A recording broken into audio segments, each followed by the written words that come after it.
Praise the lord. ક્રિસ્મા ભાઈઓ તથા બહેનો, દિવ્ય અને દિવ્ય સંદેશમાં તમારું સ્વાગત છે. ડિસેમ્બર 2 તારીખ.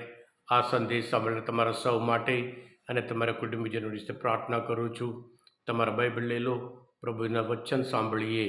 લૂકનો ગ્રંથ 10મો અધ્યાય 21થી 24મી કલમ સુધી.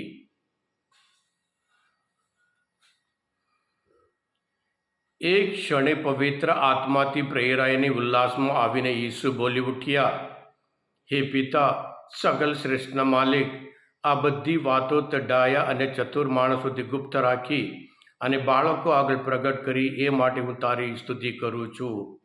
સાચે જ પિતાજી, તને એ જ રૂચ્યું.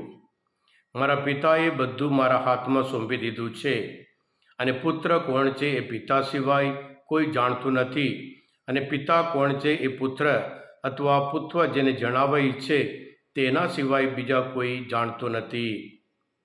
પછી ઈસુ અને એમના શિષ્ય એકલા પડતા તેમના તરફ ફરીને કહ્યું, તમે જે જુઓ છો તે જોનારી આંખો ધન્ય છે. અને હું તમને કહું છું, ઘણા પૈગંબરો અને રાજવીઓ તમે જે જુઓ છો તે જોવાની ઈચ્છા સેવતા હતા, પણ જોવા પામ્યા નહોતા. તમે જે સાંભળો છો તે સાંભળવા ઈચ્છતા હતા, પણ સાંભળવા પામ્યા નહોતા. આ પ્રભુની વાણી છે, તે આપણો આધાર છે. ખ્રિસ્તમાં ભાઈતા બહેનો, લૂકના ગ્રંથમાં 10મો અધ્યાયમાં 17મી આપણને જોઈએ છીએ, શિષ્ય હરખાતા હરખાતા પાછા આવ્યા. પ્રભુ ઈસુ એમને મોકલે છે અને એમના મિશનરી કામમાં, શુભ સંદેશના પ્રચારમાં, અદ્ભુત કાર્યમાં, અશુદ્ધ આત્માનો વળગાડ ઉતારવામાં તેઓ એકદમ સક્સેસફુલ થયા. એટલે હરખાતા હરખાતા આવ્યા.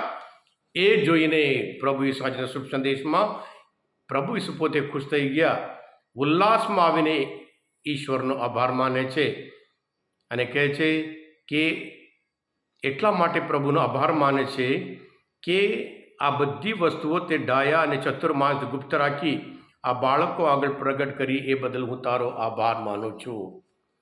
આ શિષ્ય બિલકુલ અભણ માણસ હતા, એટલા બધા ભણેલા ન હતા, પણ એમની શ્રદ્ધા, એમનો વિશ્વાસ એમને સફળતા બક્ષી. પ્રભુ ઈસુમાં એ લોકો ખરેખર ઈશ્વરને જોયા. પ્રભુ ઈસુ પોતે કહે છે, જેણે મને જોયે છે તેણે પિતાને જોયા છે.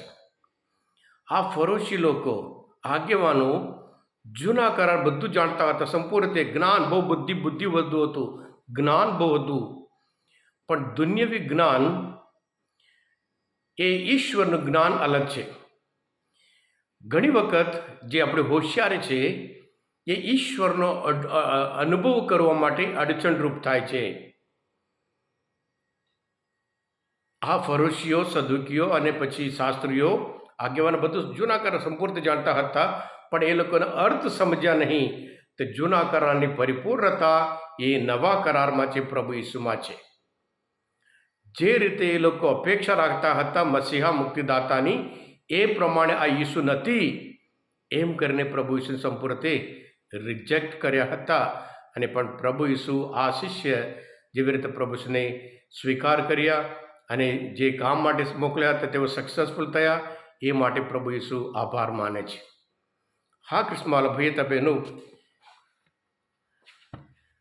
પૌલ પોતે એક જગ્યાએ કહે છે, કોરિન્થના ધર્મસભા 1 અધ્યાયમાં 18મી કલમમાં, જેઓ વિનાશને માર્ગે છે તેમને મન ક્રૂસનો આ સિદ્ધાંત મૂર્ખાઈ ભર્યો એ છે, પણ આપણે જેઓ મુક્તિને માર્ગે છીએ તેમને મન એ ઈશ્વરી શક્તિ રૂપ છે. ક્રોસ ગ્રીક લોકો માટે મૂર્ખતા, અપમાન ચિહ્ન, પણ જેઓ મુક્તિને માર્ગે છે એમને માટે આનંદની વાત એમ કરીને કહે છે. માત્ર આ જે લોકો અભણ માણસો પણ એમના કામમાં સક્સેસફુલ થયા, પણ જે પૌલ એકદમ હોશિયાર માણસ હતા, એટલા બધા ઇન્ટેલિજન્ટ માણસ હતા. પ્રભુ ઈસુને ઓળખ્યા પછી એ કહે છે, ફિલિપના ધર્મસભા 3 અધ્યાયમાં 8મી કલમમાં, હું તો મારા પ્રભુ ખ્રિસ્તને ઈસુને ઓળખવાના મોટા લાભ આગળ સર્વ કહીને ખોટ રૂપે જોઉં છું.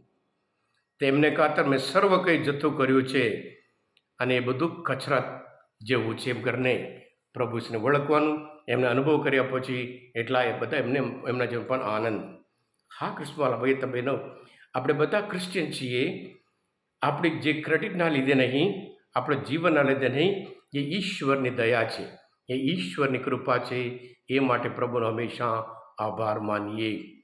ક્રિસ્મવાલા ભાઈ બહેનો, આજના મનોચિંતન શાસ્ત્ર પાઠ સમજવા માટે, પ્રભુ ઈશ્વરને ઓળખવા માટે મદદરૂપ થયા હોય, તમે પોતે દિવ્ય ધ્યાન દિવ્ય સંદેશ સબસ્ક્રાઈબ કરજો અને બીજા માટે પણ ફોરવર્ડ કરજો.